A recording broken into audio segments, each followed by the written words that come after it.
तो जिन लोगों के ऊपर बहुत ऐसे केसेस हुए हैं जो झूठे हैं, जिनके अंदर उनकी कोई गलती नहीं है, उनका कोई दोष नहीं है, अपराध नहीं है, फिर भी उनको पकड़ लिया गया है, तो उनको न्याय जरूर मिलेगा, ये मैं आपको गारंटी से बोल सकती हूँ। मंगलवार के दिन, और ये आपको कंटिन्यू करना पड़ेगा 7 मंगलवार तक। मंगलवार के दिन आप तंदूर में रोटी सिकवाएंगे और उस रोटी के आटे में आप थोड़ा सा मीठा डलवाएंगे। ठीक है। चाहेंगे तो आप गुड़ का पानी से ही वो आटा गुथवा सकते हैं, नहीं तो आप उसमें चीनी डलवा दीजिए या भूरा डलवा दीजिए। ऐसे लोगों को दीजिए खाने के लिए जो मजदूरी करते हैं, क्योंकि खाली रोटी तो कौन लेगा आपसे, तो आप सब्जी और वो भी ऐड करा लेंगे, लेकिन मेरी रेमेडी में सिर्फ रोटी है। बाकी ऐड आप जो करना चाहेंगे वो आपका मन, आपकी 8वें नंबर की रेमेडी है, वो आपको मंगलवार के दिन ही करनी है। आपको दुर्गा माँ के मंदिर में जाकर माता की मूर्ति पर एक लाल रंग की चुन्नी चढ़ानी है, लाल रंग की मिठाई का भोग लगाना है और माता के सामने ही समक्ष बैठकर आपको दुर्गा चालीसा का पाठ करना है और आपका जो व्यक्ति अंदर बंधित है, बंधन में है, उस व्यक्ति को छुड़ाने के लिए आपको प्रार्थना करनी है। ये कार्य तो आप कब करेंगे? मंगलवार को। इसी हफ्ते के शनिवार को आप किसी ऐसे व्यक्ति के पास जाइए जो चिड़ियाएं बेचता है, ठीक है, और उससे एक पिंजरे में 2 काली चिड़िया ले लीजिए, ओके, ठीक है, और उसे लाकर आप सूरज की तरफ मुख करके, अपना मुख आपका सूरज, उस समय जहां भी सूरज हो, तो जिस तरफ सूरज देवता हो उस तरफ मुख करके आप वो चिड़ियाओं को उड़ा दीजिए, आजाद कर दें, आजाद कर दीजिए। ये आप 1 महीने में 2 बार भी कर सकते हैं, ये उपाय, ठीक है, 2 से ज्यादा नहीं। हर चीज की ना अपनी एक लिमिट होती है। जैसे मैं आपको बताऊं कि जो चालीसा होती है ना, वो 40 दिन ही पढ़ी जाती है। ओके, जैसे हनुमान चालीसा, तो हमें सिर्फ 40 दिन पढ़नी चाहिए। हाँ, चालीसा का मतलब होता है 40 दिन में करा हुआ पाठ। ओके, ठीक है, तो आप 40 दिन उसको करिए, जो भी नियमित आपने किया हो। अगर आपने कुछ नहीं भी सोचा हो ना, तो बस आप ईश्वर से ये कहिए कि अपना आशीर्वाद हमें दे दीजिए जी, हमारे साथ रहिए, ठीक है। 40 दिन के बाद आप उस जो आपने किया है पाठ, उसके नियमित आप जाकर मिठाई, अन्न, वस्त्र जाकर आप गरीबों में बांट दीजिए। ओके, ठीक है, 1 हफ्ते का फिर ब्रेक दीजिए, उसके बाद वापस स्टार्ट करिए। ओके। वैसे तो मैंने आपके पिछले पॉडकास्ट में भी आपको ये बात बताई थी कि अगर हम पूजा करते हैं और हम उसका संकल्प नहीं लेते, तो वो जो हमारी पूजा है वो इंद्रदेव चुरा कर है, तो आप 1 हफ्ते का गैप देके फिर वापस से चालू करा करिए। तो क्या होता है कि आपको उस चीज के करे का पुण्य प्राप्त होता है। वरना लोग ऐसा कहते हैं कि हम सालों से करे जा रहे हैं, हमें उस चीज का इफेक्ट तो मिला ही नहीं। आपके पास आपकी जो भी चीज चोरी होती है वो कहीं ना कहीं आपके ग्रहों को प्रभावित करती है। जैसे कि अगर आपका गोल्ड चोरी हो गया तो कहीं ना कहीं आपके गुरु के कारण होता है। आपका फोन या आपका कोई गैजेट अगर गायब हो गया या चोरी हो गया, हाँ, कुछ भी, कोई भी गैजेट, तो ये आपके राहु और आपके शनि।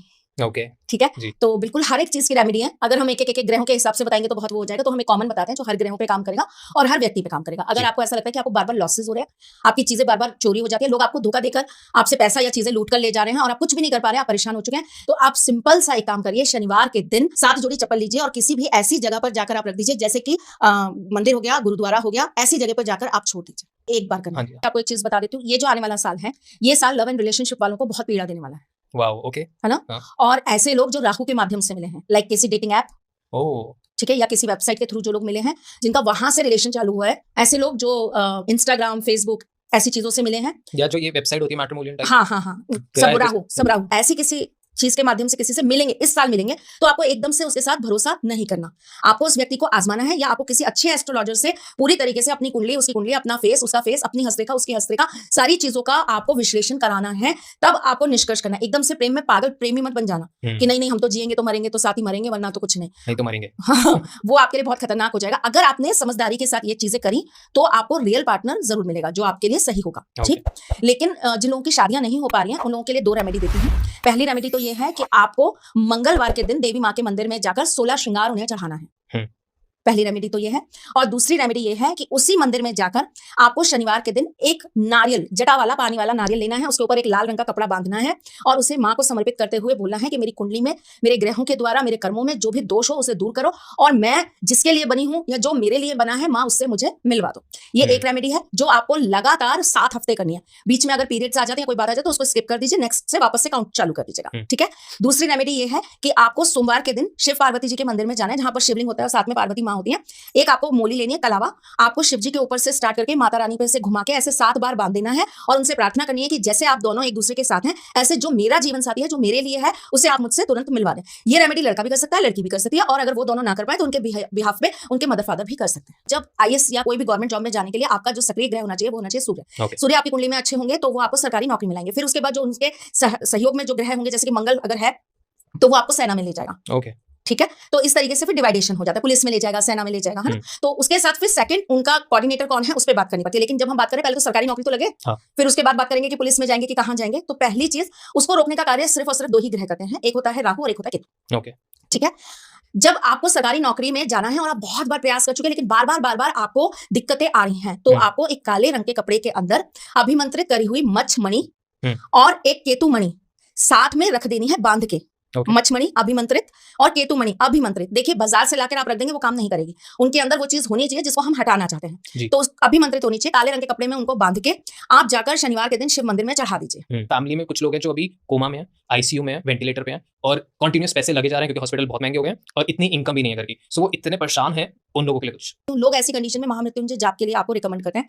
मैं आपको एक जाप बता रही हूँ, आप वो किसी अच्छे विद्वान पंडित से कराइए और उसको जिसको इसकी क्रिया भी साथ में करनी आती हो। और ये जो जाप है ये है मृत संजीवनी पाठ। मृत संजीवनी पाठ, इसको ना क्रिया के साथ जब किया जाता है ये आप स्वयं नहीं कर सकते क्योंकि इसके अंदर बहुत सारे जिसे कहते हैं नियम कायदे हैं। ठीक है, और ये वही कर पाएंगे जिनको बहुत अच्छे से रुद्री कंठस्थ याद हो, जिन्होंने बहुत पाठ रुद्री के करे होंगे और साथ में उनको ये पता होगा कि मृत संजीवनी क्या है और इसकी क्रियाएं कैसी होती हैं। ये आप करवा सकते हैं। और लेकिन फिर भी मैं सजेस्ट करूंगी पहले आप किसी से राय जरूर लें।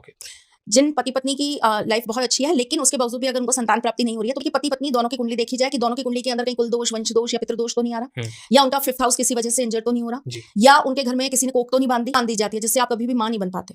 क्रिया होती है। जब शादी करके लड़कियां आती हैं, नई शादी करके आती हैं, तो उनकी साड़ी आपको किनारे से कटी हुई मिलेंगी, उनके अंडरगारमेंट्स कटे हुए मिलेंगे, छेद मिलेंगे, पेटीकोट उनके कटे हुए मिलेंगे, सलवारें उनकी कटी हुई मिलेंगी, बहुत सारी चीजें होती हैं जिसकी वजह से उनकी कोख बंद हो जाती है। पीरियड का जो पैड होता है ना, इससे भी ये क्रिया करते हैं लोग। करने वाले कुछ भी करते हैं, आप इस चीज को ये मत मानिए कि ये सिर्फ बातें हैं। मैंने ऐसी ऐसी चीजें होती हुई देखी हैं कि इंसान ना विश्वास भी करे ना तो वो ये कहेगा कि भाई आप किसी भी एकादशी पे जाकर ठाकुर जी के मंदिर में एक नीम की लकड़ी का बना हुआ झूला वहां पर उन्हें अर्पित कराइए और साथ में उनको ये कहइए कि मेरे घर में जब भी छोटा लल्ला या लल्ली आएंगे तो मैं यहाँ पर आकर एक लड्डू गोपाल विराजमान कराऊंगी। सबसे सरल, सबसे इफेक्टिव और सबसे अच्छी रेमेडी। और चाहो तो इसके साथ में आप ये भी कर सकते हो कि आप किसी विद्वान पंडित के द्वारा संतान गोपाल स्तोत्र का पाठ भी करा सकते हो। तो इससे मैंने उन लोगों के भी घर में खुशियां आते देखी हैं जिन्हें डॉक्टर्स ने मना कर दिया।